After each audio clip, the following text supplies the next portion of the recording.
Welcome to the Mad Singers Management Podcast from madsingers.com, where entrepreneurs and business managers learn and share.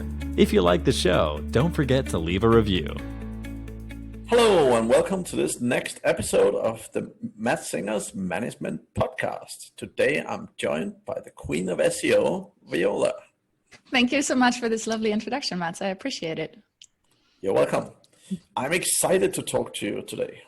And we already talked a little bit about Basecamp and cool ways of living and business ownership in different ways and stuff. So I'm really excited for us to discuss more about that today. But just before we start, as with most guests, a few individuals in this world have still not heard about you. So who are you? My name is Viola. I run a digital marketing agency called Flow SEO, where we specialize on search engine optimization for digital businesses, e-commerce, software, e-learning. And basically, I travel the world and talk about SEO, how to rank on Google, how to write the right type of content, how to build links to it. And that's been my passion the last few years, and navigating that community and getting to know people who do the same, and digital entrepreneurship. Those are probably my greatest passions and hobbies, as well as my business right now. Excellent. Yeah, I love a bit of SEO once in a while myself, so it's always I have heard. Rumor has it. No, that's good. I think let's jump straight into this topic. I mean, business ownership. So you have these two very traditional ways, as you've mentioned before the show, with the sort of Gary Vee 120 hours a day kind of work, and you have the 4-hour work week, don't want to do a thing, lie on a beach. And I think we both agree on that none of them are very realistic for ambitious people, because I think, at least from my own point of view, you know, a life with no work would probably end up getting pretty boring. And again, a life with 100 some hours work, at least when you're not in quarantine, a life with 100 hours work a week is probably not too super exciting for people either. So the middle way is great, but what does that look like? So don't get me wrong. So for example, the last couple of days, I easily did 10, 12 hours just because I was in the zone and I was feeling very inspired. And I do think every now and then, that's what it takes, or every now and then you feel the spark or the passion really hits you, and that's what you want to be doing. And I think that is totally fine.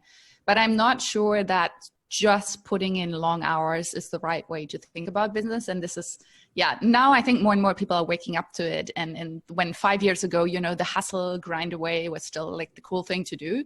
Now more people are starting to call it, the hustle porn, and starting to speak up to it, because working long hours alone and being busy alone is not what it takes, right? It tells you nothing about your effectiveness. It tells you nothing about your impact. It tells you nothing about whether or not you're doing the right thing and whether you're smart about what you're doing. It also doesn't tell you anything about the joy or creativity that you can have in your work. So I think that's one end of the spectrum, is just like working super hard and working long hours. And then the other end of the spectrum, as you said, the lying on the beach. And then sometimes I always cringe if people, they are like, I want to work on my business for 4 hours a week. And I'm like, I'm not really sure if that's how it works also. And I'm not really sure if I want to. I think pulling yourself out of the day to day, I think that's fine. That's probably also the job of an entrepreneur. But whether sitting on the beach is ultimately what we want, for me personally, not. I think I'm like you. That's why I accidentally called SEO my hobby in the introduction, is because I like doing it. And I like talking about marketing, and I like talking about entrepreneurship. And it's not my goal to cut this stuff out of my life, because it's something that drives and inspires me. So I've been feeling this, that there must be a different way, to also run agencies, which are normally very much driven by like urgency and notifications, and things are getting thrown around, and things happening last minute. And I've been thinking about this a while, and then I came across of some of the work of the founders of Basecamp. So Basecamp is a software tool, basically like Trello or Asana, project management tool. I'm actually not even using it, so it's not necessarily a recommendation for their tool, but I started reading their books and their podcasts and publications, and they talk a lot about the concept of a calm company. So what does it mean if a company actually allows you to find deep work and find joy and, get things done in a productive manner by doing less? And I think also because I called my company Flow, so that's also something that I really care about. This mindset of flow is having a calm company and being allowed to do deep work is also a prerequisite for flow. So that's where these things kind of all of a sudden start coming together and start making sense for me, and where this middle ground starts to become interesting. Yeah.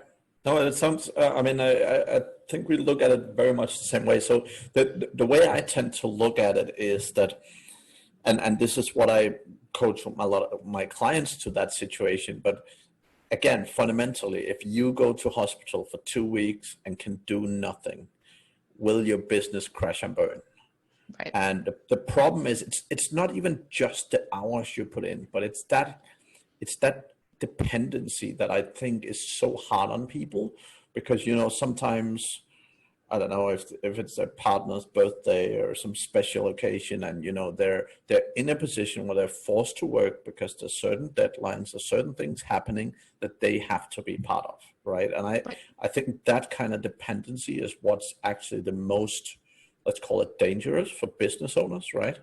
And exactly what I do with my coaching is helping people to get out of that stuff, because in the end of the day, like the acid test for me is always, if you can go away for a month and your business keeps running. I mean, there might be a couple of questions when you come back, but nothing of crash and burned, and frequently your business actually grows, right? And right. That's really the ideal for me, and getting clients to that stage is usually what makes me really happy, right? Because again, they can take the time they have and they can put as much into the business they want from a higher level perspective, and that can help it grow, and that can help do amazing things. But that makes it a choice rather than a necessity, right? Yeah, I think one of the biggest kind of like accomplishments of the last few months is that I don't have Slack or email on my phone, which means if I want to do work stuff, I need to be on my laptop. And then I try not to be on my laptop like in the evening or on the weekend. And then, being able to go away for maybe like 10 weeks, 10 weeks, that would be lovely, 10 days, twice a year, and be completely unplugged, and then still things keep on happening.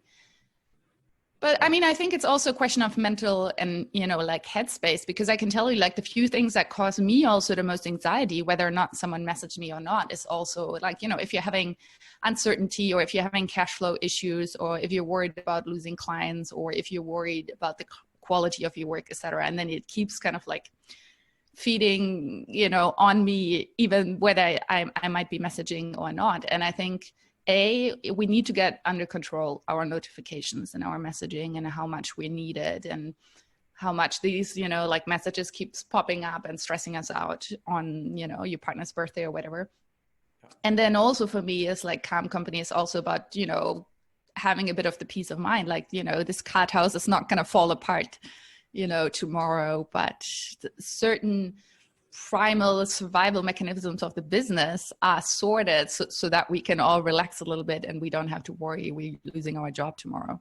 Yeah. I mean, I personally, I've found most of that, for me at least, have come back to actually delegating that responsibility to other people, right? Like, again, like the outsourcing business I run, I spend probably 2 hours a week or so on it, right? Like I don't spend much time, but for me, the essence was having a couple of people who have the ownership to do things, so that again, that, I can go in and do things if I want to, but there's absolutely no requirement for me to do it. And really that freedom and that flexibility is great, because, sometimes I read a book and I get a bunch of good ideas, and I spend 3 days working on some new concept or some new ideas, and that's great. But it's, at least for me, that freedom of mind is the fact that, if things are burning, it's not necessarily just me thinking about it. I know that if there's a problem, someone else is trying to deal with it. All right. And I think that's, at least for me, and again, we're all different, right? But at least for me, that's where that calmness and so on really. I suppose for me personally, this comes a lot about letting go of the need to control and letting go of the need to have it my way. And I think I actually might have learned this from you, or someone taught me that you said this is, or the way I try to live now is like often with things that I'm like delegating, etc. There's obviously like certain things that certain ways, like there's certain limitations to I want to have things done, but usually I try to be very open-minded about the output. And what I've learned is like, if the output is like 80% of what I expected it to be, then, you know, that's fine. That's within the goals, or within the parameters of goals that I'm trying to achieve. So I think for me personally, the biggest thing with all of this, and, you know, getting more of peace of mind and not feeling so in charge myself, and you know, not, you know, struggling so much, has been that, like, realizing, okay, if someone, you know, takes this over and is like 80% of what I probably would have envisioned, but then they add their twist and their flavor to it, this is really all you can ask for. And then on the other hand, the main thing that I try to encourage with my team is like being proactive. So even if things go wrong or they don't go my way or we're doing something different, is the main quality that I want and that I support and encourage is people being proactive. And I compliment and feedback that more than I feedback any mistakes that would have appeared in the process. And one of the things, for example, like the SEO social media is completely run by Angela from my team. And I probably would have never set up a Facebook profile for a company, a LinkedIn profile. But she came to me and she's like, this is not right. You know, we're a digital marketing agency. We don't have any social media channels. I want to run this. And I love that she's doing our digital PR and she's doing the backlinking for our own agency, which probably I wouldn't have never done myself either. So I'm like, okay, let's run with it. And then sometimes, you know, there's been quotes published. I'm like, I didn't even know I said that. But firstly, she's so on point with the stuff that I said. And then secondly, I love that she just took over our entire digital presence. So shout out to you, Angela, for running the show. Yeah, but that's exceptional, right? And that's what you look for in people. And I think, I mean, the one thing that really hurts me the most when it comes to people management in that aspect is this old, and it probably come from the 4-hour work week, to be honest, but it's this thing with, oh yeah, you know, you do this process, you give it to people and you just tell them to do it. And it's so many people in the internet world of business have just taken it to heart, and they literally, like, they don't delegate responsibility. They just keep giving tasks, and it's so demotivating for staff members. And right. I'm pretty sure the way you've gotten to where you are with Angela, for example, is the fact that you have actually given her responsibility, right? I don't know how she does it, to be honest. I just know that we're publishing a few times a week. I'm actually not sure about the process. So the interesting thing, I tell you this, is like, it's my team asking me for SOPs right now, which is a surprise also for me, but we wrote a new team member onboarding guide. But that was an idea from Boban, for my team. He's like, I want to work with the new people coming on board, and should we not have a guide, etc. So he wrote the guide. And then it's also been Angela and the content writers who wrote the content guidelines for each other and for some of our clients. So yeah, it's been, I think letting go of the ego and letting go of the need to do it my way ultimately has been the best process, or the best personal limitation for me to work on, I think. And we talked about this before, I think, when we talked about your DISC personality model and where I fit into this, et cetera, is, taking step and giving other people kind of the opportunity to take up space and take up tasks. And then, always forcing myself to recognize this. Ultimately, I want people to be proactive and I want people to do stuff. That's the personal practice, or that's the personal growth that I hope I'm on, or I hope that's the journey that I'm trying to move forward on. Yeah. Oh, that's excellent. Excellent. I mean, again, it's always a tough one, right? Because people always like, oh, so limited. I've actually just recorded a brand new session to my management training around delegation, where we've extended it to, I think it's about an hour now, but it's a lot about exactly that stuff, right? It's exactly this thing that the problem is not that it have to be your way. The problem is, for example, if you sit down and do the new starter manual, the problem is then there's so much other stuff that you're not doing, right? Right. And Yeah. it's really that stuff with understanding what do you need to own, even as a business leader in a relatively small and new business, right? What do you really need to own, and what is it okay other people do, right? Well, here I tell you something that I thought about last week, which comes exactly to your point, and I thought like maybe I'm better at certain tasks. Maybe I don't know, or maybe let's say better. Let's say maybe have more experience or haven't done it more often. But everyone is 100% better than me when I don't do the task because I don't have time, right? So maybe, yeah, in theory, if I would have the time to do something, it could be well, but I almost never have the time to do it. And then if it doesn't happen, that's obviously the worst output. And then if someone else makes it happen and pushes it forward, and then maybe we can feedback it and work in on it, that's it. Yeah. And that's exactly the right mindset, right? Because you want to be in a situation where, you're getting other people to push things forward. Because the thing is, when you get people to do that, that's how they grow. And that means the next time you have something, they can push even more forward and they can do it even better, right? Right. Yeah, that's, I love that aspect. And it's always a great realization, right? My favorite is delegating things that I don't know how to do, or things that I suck at. So for example, let's say we started doing email marketing a while ago. We probably still should at it, but at least I delegated it to someone that was not me, because I knew up front that it's definitely not something I'm good at in any way, shape, or form. And instead of doing the typical entrepreneurial thing with sitting down, figuring it out, and I delegated it to someone straight away and said, we need to do email marketing. You go ahead and do that. I did that with this specific podcast as well, right? Like I had a fairly good idea of how to start a podcast because I've read a bunch about it. But instead of trying to sit and figure out all the ins and outs, I was like, I'm going to record this thing on Zoom. I'm going to send a Zoom link to your email, and then you make sure a lot of stuff happens. Right. And again, like that process is so great, because when I was looking at podcasting, for example, I'm looking at it from a priority standpoint. I'm saying there's two very valuable things about podcasting. One is building relationships with the people you actually interview. Right. And the other thing is building an audience that actually gets some great sustainable content. Right. And there are two values. Now, if there's a little or if there's a little 2-second break that isn't cut out and so on, yes, I could definitely, I'm sure, do it exactly the way I want it.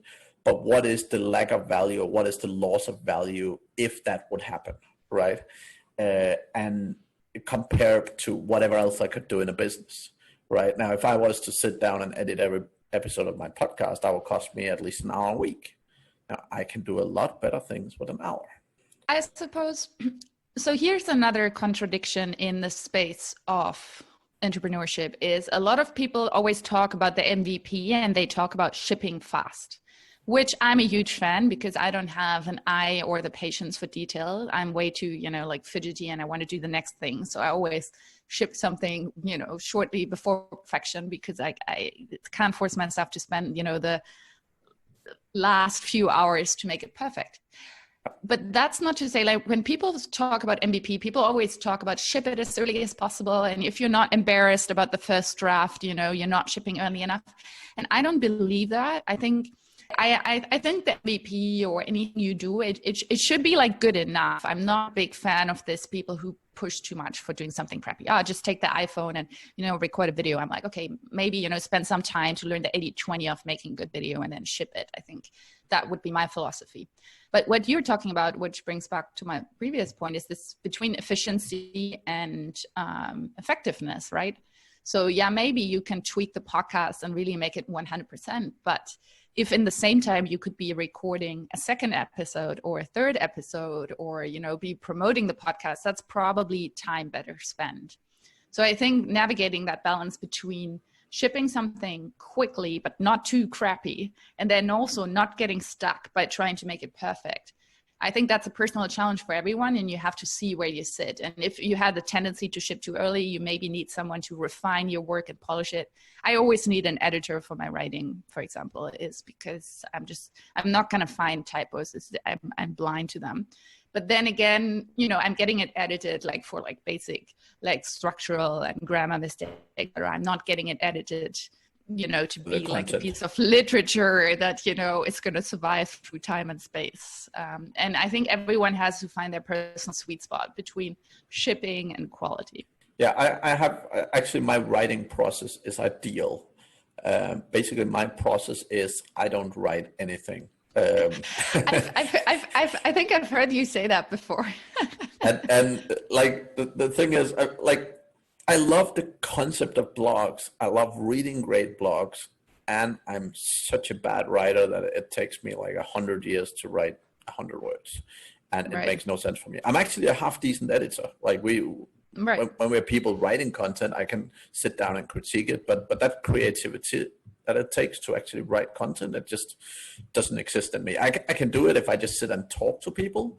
Like I'm great at that, but if I have to put it down on paper, I'm super perfectionist. So I'm always like, before I start thinking out the idea and writing it out, it's just, it basically just becomes, so many words. Like I once spent about 3 months when I had an idea, I wanted to write a book, and I write about probably 4 pages over 3 months, right? And that was kind of like the end of my writing.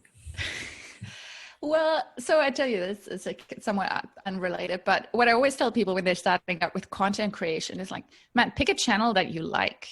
If you really hate blogging and then you start a blog and you want to SEO it, that's a tough one. And I think for you doing the podcast, or maybe even a YouTube channel, anything, because you're good with doing presentations and talking with people, it's just a lot more natural. And it's also more realistic that you will pursue it and actually stay with it and work on it consistently. Because again, sure, in theory, maybe you should have a blog for all the reasons that it's good to have a blog. But if you have to force yourself so much to do it, it's never going to happen. And I think that's also part of this idea of how do we create a company that's beautiful and that suits us and that brings us joy and pleasure, is also like, choose your battles wisely. And then maybe blogging is not for you, which it's not to say that maybe at some point you have someone on your team that either blogs your ideas or they blog their own content on your website. But it's probably not wise to force yourself that you are the one who does it. Yeah, and that's what I always do in business, right? So I always look at my own strengths and weaknesses. I don't want to do things that is not a strength of mine, right? I just don't want to do it. And we actually have, so we've had a guy actually listening through a lot of my videos and my courses and things like that, and writing blog posts from information from those. So there is actually content on my blog, but I have never written a word of it. But it's still my ideas. It's still my stuff coming out, right? But, exactly. I was never really into video. As you know, I've grown into public speaking. When I first gave my first presentation, 2016, my voice didn't stop shaking for an hour. So you can't say that I was like naturally drawn to public speaking. And it's just something that I kept doing more and more because we were promoting the conference at the time. And it's just something that I kind of fell into. I had to do it in the beginning, and then it grew into something that I, chose to pursue and something that I came to love. And so I felt pretty much the same with video. Is for some reason, giving a presentation to an audience and then it's not recorded, you give it and then it's over and then it's gone. That after a while felt naturally and felt good to me. And then when the first time I had to record a video, and I'm like, oh my God, this is going to stay on the internet forever. If I say something weird, it's going to stay on the internet forever. And it just made me feel very insecure again, and very many issues. But then through the process of recording my online course, I actually started to like it. And then a couple of weeks ago, I recorded a test video to figure something out. And it was really fun. And I found myself spending 3-4 hours on it, like setting it up, recording it, doing very basic editing, just to kind of get a feel for how the process looks like. And I find myself enjoying it a lot. So this is also part of the reason I'm like, oh, maybe I should do more podcasts and video now, because that's been something like very pleasurable. I didn't have this like energy drain that I have after writing. And then also, I'm a huge fan of the guys, Stephen Kotler and Jamie Wheel, who wrote a book on flow called Stealing Fire. And they always have this like Instagram meme where they say learning is accelerated 470% in flow. So flow, so this state of, being in the zone of, your intuition and a challenge aligning and everything just moving through you. And it's almost transcendental in the sense that you're getting something done and you're not even quite sure what happens, and time passes by really quickly. And apparently that's such a productive state that actually you learn 470% quicker, and you're obviously more productive, etc. So that I'm following now more my body and mind about, okay, what kind of activities put me into the states, and then probably I should be doing a little bit more of this. Which in a weird way leads back to the very beginning of our conversation with the notifications. This is why, so for example, with my team, it's like we never have instant like live communication. Like I check my Slack. I mean, I'm probably on it more than I should be, but I'm basically replying to it usually in the morning and then in the afternoon, and then I sign off in between. Just that I even have the opportunity to have a window of getting into flow that's not interrupted every 10 minutes by someone messaging me. And likewise for the team. So it's not just for my benefit, it's for their benefit also. It's like who wants, their boss to, ping them all the time when they're doing something. I think that's not very fun either. No, I totally agree. And actually, so I also have an amazing course on productivity specifically that I did with a friend of mine, Chris Reynolds. And that goes through a lot of that flow state, and it really goes deep on productivity. So again, for people into that sort of thing, that's definitely a cool course as well. But I think fundamentally what you're saying, I totally agree with it, right? And I think high level, it's how I like to think, right? Like, because you can definitely learn stuff, and I mean, I have even today the same experience. It took me about 5 years to record my first management course. And I knew for 5 years I wanted to do it. Right. But staring into a screen, I can walk on stage and I can speak to 5,000 people, not a problem. Yeah. But me staring into a camera, I mean, I tried so many things. I've had my wife sitting behind the camera and pretending to talk to her. I have one of my friends drew up a doll or something and put behind the camera. Tried so many things. I hate it. I still hate it to this day. But yeah, I mean, talking to an audience, the same. I mean, I love doing podcasts. I love doing webinars. When I'm talking to people, when I feel interaction, it's amazing. But when I sit talking to myself, first of all, I end up retaking all the time, because when I'm sitting on a podcast talking, I always just say the right thing. I don't know how it works, right. but when I'm sitting recording a video, somehow I end up having to retake everything like 27 times because I don't say it right or whatever, and it's so weird. I didn't know, where do you sit in the DISC model? So you seem to have a level of perfection in you. I am a 99% high C with a tiny bit of S in me. Right. Interesting. Yeah. I wouldn't have. So this is news to me. Yeah. Nice.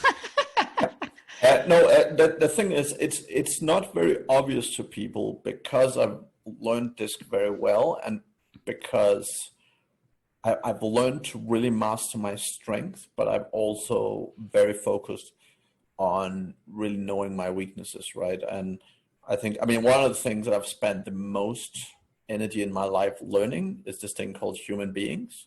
Like, most people that meet me now think I'm like extrovert or, kind of very social and stuff like that. And, when I was 18 years old, I wouldn't look at another human being. Like, right. I literally forced myself to this scenario. Like, I'll take the bus to work every day, and I'll literally set myself a goal. Every day I had to sit down next to a stranger and just say hi. Right. Yeah. And I literally, for a month, I did that. Just say hi. Yeah.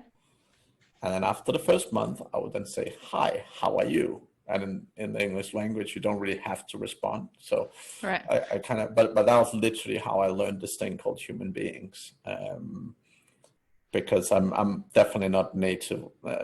Not native, that's the wrong word. Naturally, a great communicator in that way, but going through business, understanding the value of networking, I knew it was something I had to learn.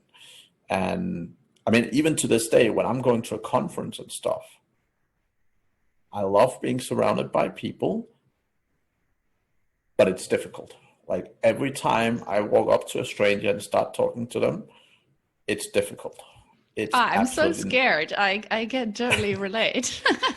Yeah, but that's the thing. When most people see me, that's not how they look at me, because they don't see the internal battle I go through every time when I'm walking around talking with people.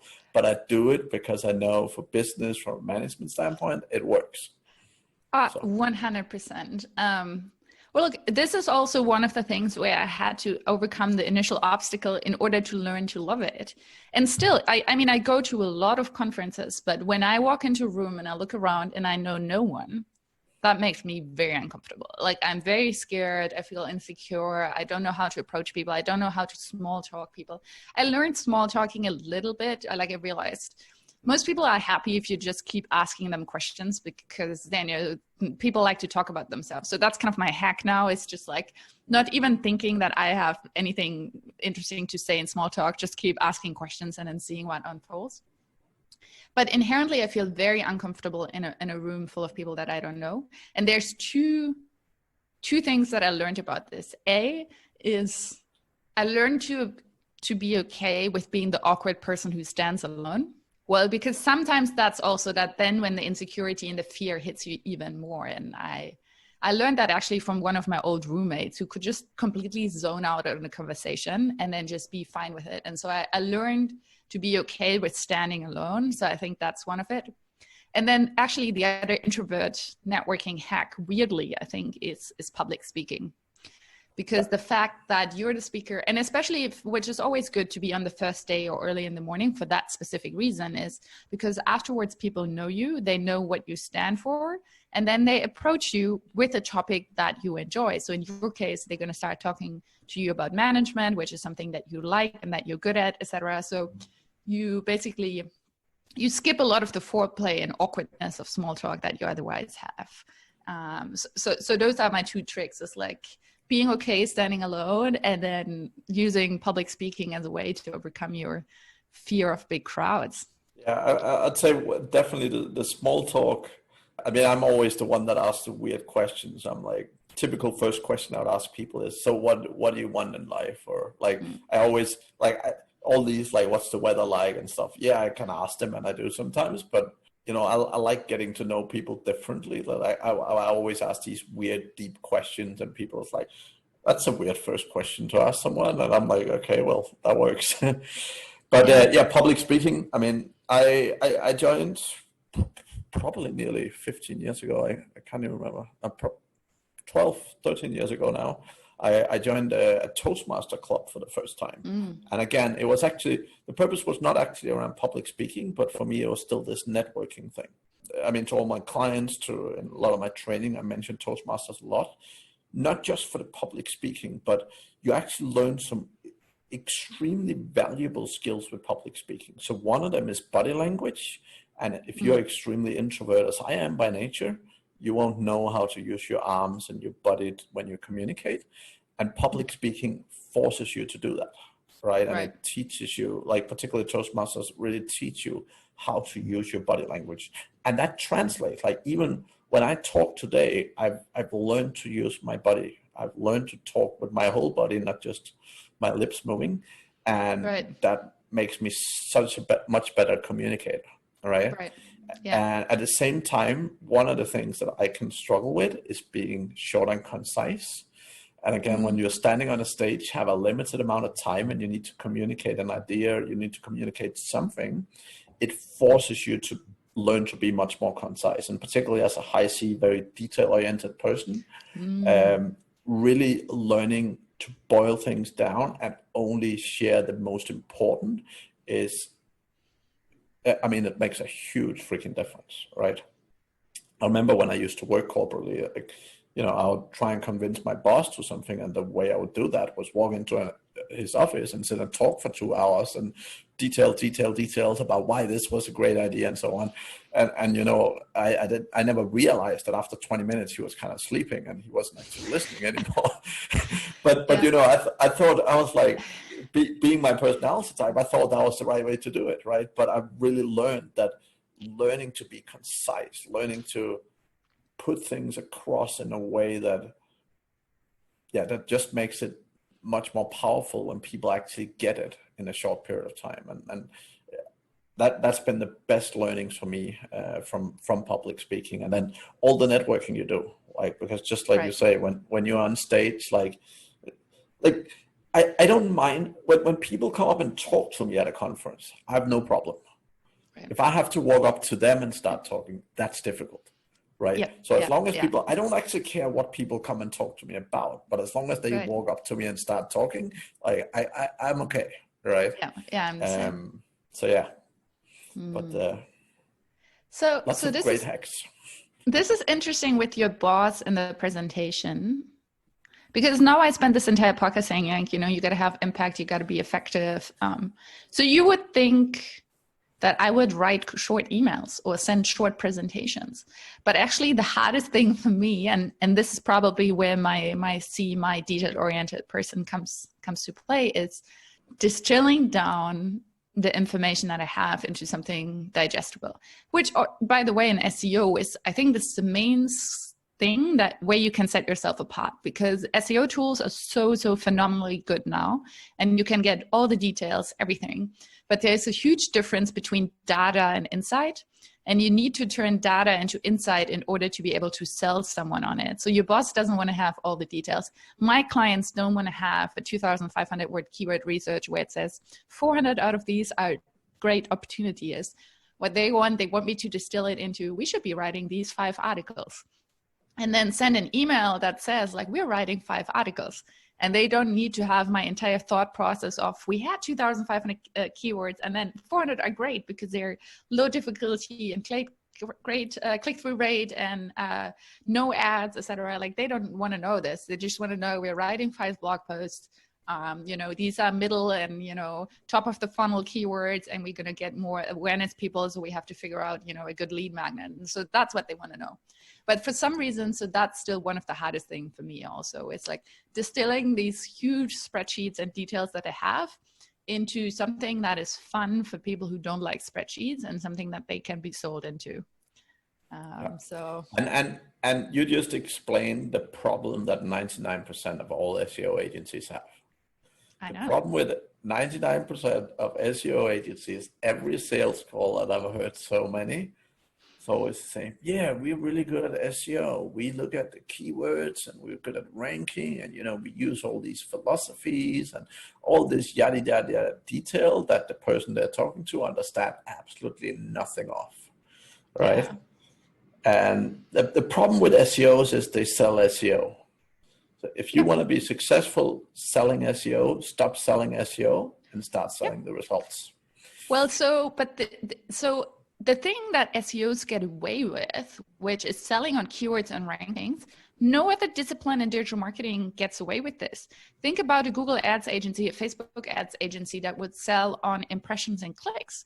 Like, they're being held so accountable to conversion and leads, but somehow, because SEO, takes 6 months, 9 months, because of whatever reason, historically, SEOs don't want to commit to conversion. They don't want to commit to revenue. And I mean, I get that. I also don't, like, if someone has, I don't know, a B2B software where obviously after a first sign up or a first freemium sign up, etc., there's so many steps of the sales process. I obviously don't want to be, being held accountable whether their sales team is good or their email marketing is good. But I do think, you need to report on organic traffic, and you need to report on organic conversion if you want to be taken somewhat serious. So I forced myself to make that page one of my monthly report is organic traffic and organic conversion. And then I only care about keywords. And then basically I have like overall traffic development, and then like backlinks, builds, etc., and this stuff. And then only later I get you a link to a spreadsheet where it shows like keywords and rankings.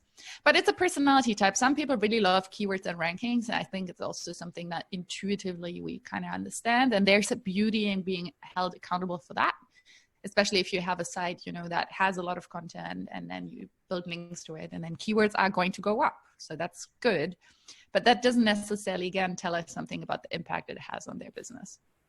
A lot of agencies that I work with, I generally try and convince to send a one-page report with 2 numbers on it. And it's a very, very simple one-page report that have a number saying, you paid us this much. Right. And we made you this much. And well, my report has a lot of graphics. That's why it's so long. Forgive me. No, but the thing is, like, and you will have clients that knows a little bit about SEO and is interested. But the problem for most SEO companies is they lose clients. And the reason is they lose clients because they stop valuing what they're getting. Now, if you send me a slide once a month, one slide with 2 numbers on it and said, hey, Matt, you know, you paid me $5,000 last month and I made you 25. And I'm like, that would make me in a very good mood. And I don't actually need to know anymore. This is why e-commerce SEO is kind of fun though. Because there it's a lot, there it's kind of like obvious or more obvious than maybe when you do more lead gen type scenario. Yeah, I agree with this. Again, I think, you know, what it comes down to is also it's a lot of this like scorecard traction is like, what kind of metrics are you looking at? Because you're logging into your Google Analytics and there's just so much noise and so many details. And, you know, someone has to look at the details to understand the bigger picture. But as a client who works with me or as a marketing manager or business owner, sometimes I just want to know the 1 or 2 numbers. And again, this is to create my peace of mind and make sure that I'm focused. It's like, I need to make sure I know someone is looking at the details and I trust them. And then I need to make sure that I feel they're returning the 1 or 2 or 3 numbers that matter most to me. Yeah, I think the problem, and this is exactly when you go back to the PPC example, the problem is in many niches, you can send the client a lot more traffic without getting them any clients or leads or whatever, right? And the problem with both traffic and keywords is they don't mean anything. I mean, it's just like impressions and so on. It's a vanity metric, right? I think like even for lead gen, I would always recommend people always go down the route. And sometimes it takes a little bit of time, but work with the client and figure out, you know, every time we get your lead, what percentage of people who even sign up for freemium, like what percentage of people who sign up for freemium eventually converts into a customer? Yeah. Right? Because that will give you your numbers and that will give a value, give a lead value for everyone that signs up. The same when you have people, like a lot of people do SEO with local businesses, and when you do that, again, you have 2 numbers. It's like, if people call you up, how many % do you generally close? And 2, what's the average value of someone you close? And then you just use those numbers to make up and value. And the whole thing is, right, like, if you're like, oh, you paid me 5,000 and I made you 5,100, it's not great anyway. But if someone pay you $5,000 and you make them 25,000, like, yeah, it could be that was 23 or it could be it was 27. It doesn't matter. The whole point is you make them a lot more money. Yeah. Right. So that's generally how I always try and work with people on it, because it tends to work well. And you know what? It also means if those are the only 2 numbers that you're holding yourself accountable to, it deletes a lot of the tasks that you could be doing, you know, because it's so clear, like, what is success?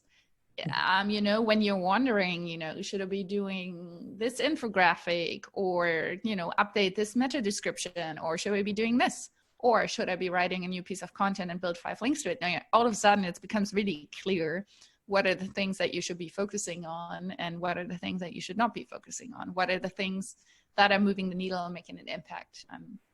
And hopefully, and again, I think doing less, being more streamlined, at least for me, creates a peace of mind. And I know that's also kind of like, again, probably my OCD mind speaking, that if the level of complexity gets too high and if there are too many things happening at the same time. And if I feel like, I don't understand what's going on anymore, it's just after a certain point, like I just get really, really anxious. So that's when I need to bring it down. I'm like, okay, what are the 2 or 3 things that we should be doing that are most important, and where are we at with them? That then again brings me a peace of mind again, which hopefully makes me a better business owner or makes the business run smoother. Actually, I'm working, so maybe you can give me some feedback on this. Like we're working with the traction scorecard right now.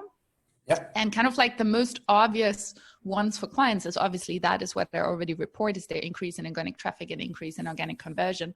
And then for the team, I the most easy number that I found is like backlinks built. That's measurable. Yeah. But what are some other kind of like scorecard KPIs that you would recommend for SEO teams?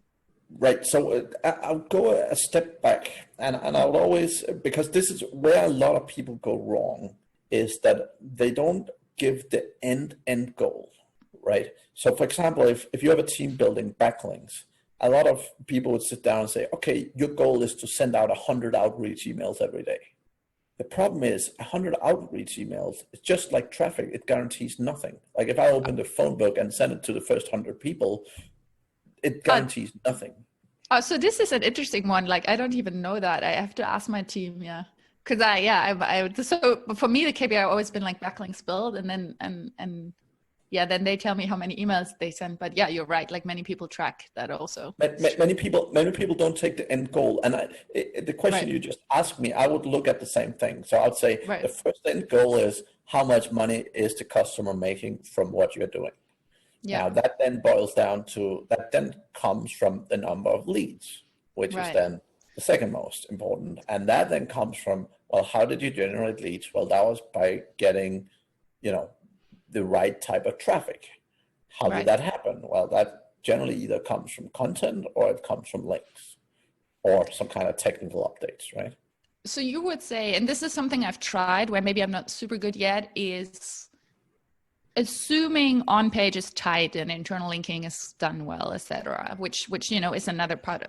So what I try to do now is with the backlink team is hold them more accountable for the specific target pages and their improvement in performance, given that, like I said, that content and on-page SEO is done well. Because I mean, obviously, if the content sucks, the poor backlink team is going to have a really, really hard time. But that's probably what you say. If we figured out those are the pages, with the best keywords where we assume that's the best traffic with the highest conversion, these are the 5 pages, and on-page team did everything they could to get it tight. Now it's your turn, and then being more precise in a sense, like I want some curves pointing upwards because you're building links to this.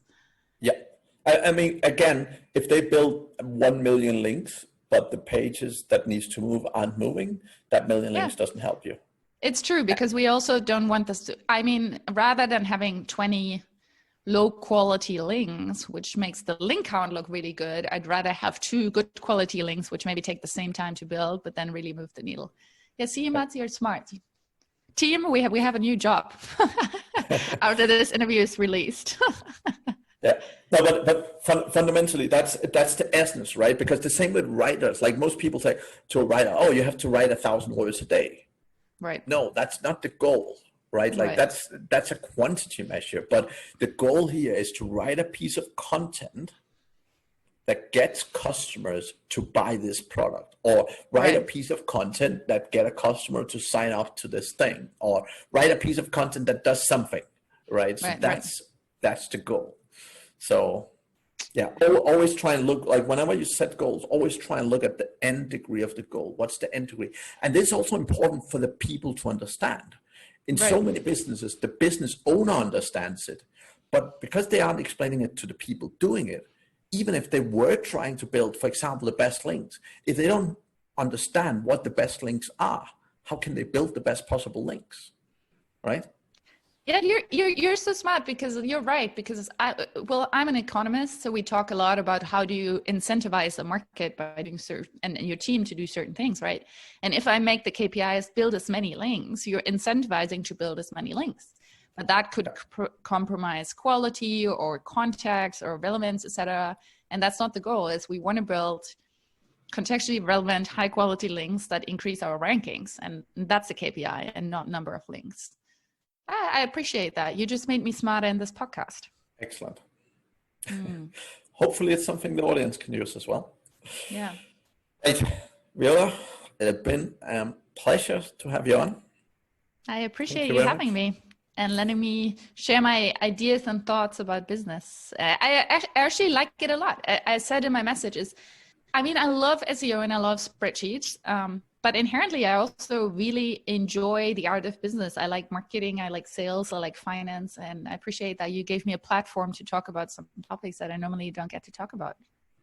Excellent. And with what you just said, are you saying there's people who don't enjoy spreadsheets?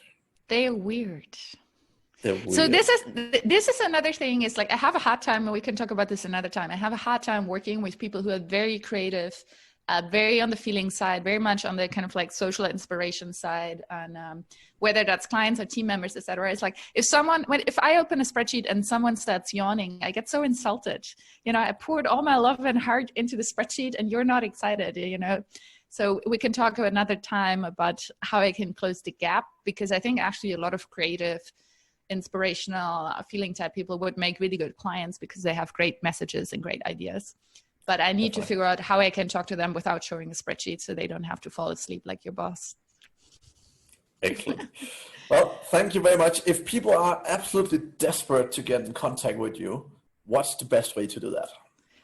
So if you want to chat with me personally, the best way is to find me on LinkedIn. So my name is Viola, Eva, E-V-A, or you can find me on Flow SEO, flow-seo.com. Excellent. Thank you very, very much for joining me today. It was a pleasure to talk to you. Thank you, Matt. Thank you for listening to the Mad Singers Management Podcast. Please leave a review. It means the world to us. You can also learn more about management at madsingers.com.